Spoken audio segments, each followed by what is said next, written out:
Pagi anak-anakku sekalian dimanapun berada, kiranya kita tetap dalam keadaan sehat-sehat. Tugas kamu sudah ada sampai kepada saya, yaitu membuat naskah observasi atau teks observasi. Naskah maupun disebut juga teks observasi itu adalah bentuk cerita atau bentuk menceritakan apa yang kamu lihat, apa yang kamu amati, apa yang kamu lakukan, dan apa yang kamu rasakan. Kamu tuliskanlah itu, kamu uraikan dalam bentuk deskripsi atau dalam bentuk cerita. Tetapi di dalam penulisan naskah tersebut atau dalam penulisan teks tersebut, kamu harus memperhatikan strukturnya. Di dalam strukturnya itu ada dua macam yang harus kamu perhatikan dan kamu lakukan. Yang pertama adalah pernyataan umum. Dikatakan dia pernyataan umum, yaitu berupa kalimat definisi yang harus kamu susun di awal paragraf atau pada paragraf pertama. Berupa kalimat definisi. Yang kedua, yaitu aspek yang dilaporkan berupa deskripsi. Aspek yang dilaporkan atau aspek-aspek yang kamu laporkan, yaitu berupa deskripsinya. Nah, suatu contoh tadi, kamu membuat topik sekolah binaguna atau sekolahku binaguna. Diawali dengan pernyataan umum, yaitu yang berupa kalimat definisi. Sekolah binaguna adalah sekolahku, ya. Adalah, itulah yang mencontohkan di kalimat definisi, ya. Adalah sekolahku yang sangat saya cintai. Di sanalah aku dididik untuk mencari ilmu, dan selanjutnya lah itu kamu uraikan. Itulah contohnya pertama. Lalu aspek yang kedua itu yaitu aspek yang dilaporkan, yaitu bagian-bagian sekolah lah. Misalnya sekolah binaguna terdiri dari SMA, SMK, dan SMP. Dan selanjutnya lah itu kamu ceritakan apa saja yang kamu lihat, kamu amati, kamu lakukan, dan kamu rasakan di binaguna sampai dengan selanjutnya sampai selesai kamu untuk membuat naskah.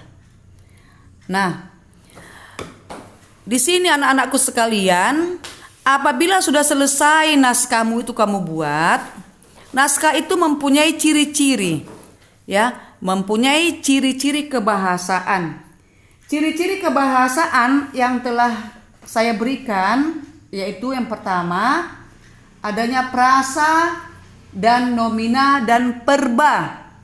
Yang kedua adanya afiksasi. Afiksasi ini adalah berupa kata yang di dalam naskahmu itu ada yang mendapat imbuhan awalan, ada yang mendapatkan imbuhan akhiran, ada yang mendapatkan imbuhan sisipan, ada pula yang mendapatkan imbuhan gabungan, misalnya ada yang di awal dan ada di akhir. Itulah yang menjadi ciri-ciri kebahasaan di dalam teks laporan hasil observasi. Yang lebih jelasnya anak-anakku sekalian, inilah kolom-kolom dalam hal ciri-ciri kebahasaan teks laporan hasil observasi. Kolomnya yang pertama nomor, hal, pengertian, dan contoh. Nah, sini sudah lengkap dia. Nomor 1, halnya nomina. Pengertiannya sudah jelas, ada sini nomina adalah kata benda dan selanjutnya. Lalu contohnya ini kata wayang. Ini perasa, contohnya wayang orang. Lalu yang kedua verba. Verba pengertiannya adalah kata kerja. Inilah contohnya. Yang ketiga, kalimat definisi. Inilah pengertiannya. Nanti kamu pahamilah ini semuanya. Lalu contohnya ini. Lalu selanjutnya kalimat simplek. Inilah penjelasannya. Inilah contohnya. Nah, yang terakhir yaitu kalimat kompleks dan kalimat simplek. Inilah menjadi penjelasannya. Pengertian daripada kalimat kompleks dan penjelasan daripada kalimat simplek. Inilah contohnya. Ini. Supaya kamu jelas melihat. Kalau kalimat kompleks ini contohnya, ini bersinonim lah dengan atau bersamaan lah dengan contohnya yang sering kamu pelajari, pembuatan kalimat majemuk. Nah, kalimat simplek itu, ini pengertiannya, ini sinonimnya serupa dengan kalimat tunggal. Kalimat tunggal itu terdiri dari satu pengertian. Ciri-cirinya ya, lalu dia mempunyai satu subjek, predikat, objek, dan apabila ada keterangan. Di sini tidak ada keterangan.